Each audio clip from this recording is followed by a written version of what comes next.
Well, we are drawing closer to the end of May, and as we do so, that brings us closer to the start of the Atlantic hurricane season. Now, today we're going to talk a little bit about what we can expect in a typical Atlantic hurricane season and how it's been impacted by climate change over the last several years and several decades as well. So let's start by getting a baseline on what we would typically expect during an Atlantic hurricane season. Generally, the season starts June 1st, ends November 30th, and peaks around September 10th.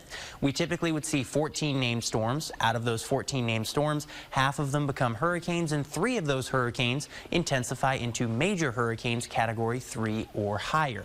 Now here's a look at a chart showing how activity typically trends throughout the season.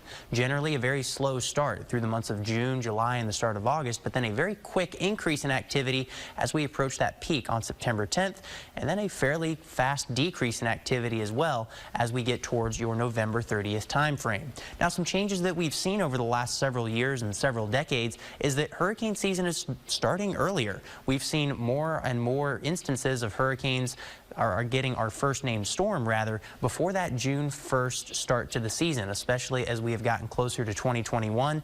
In fact, beyond that, over the last 7 years, we have seen more often than not our first named storm has formed before that June 1st marker. And then, of course, in 2023, Arlene right there on June 1st. Last year, our first named storm, Alberto, did form after the start of the official start of the season on June 19th.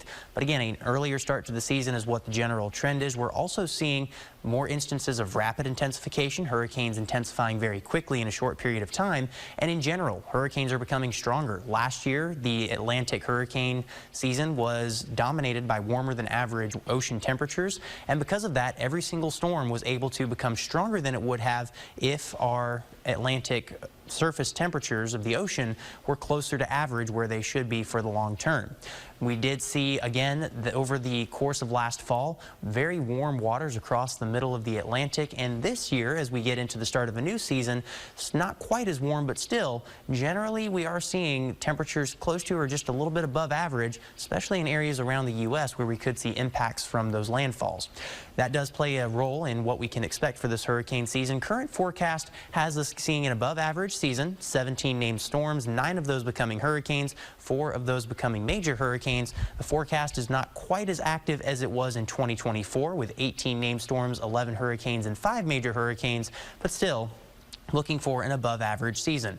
We'll have updates with that forecast as we head through the rest of our hurricane season, but that is an initial look at what we can expect for your Atlantic hurricane season for this week's Climate Close-Up.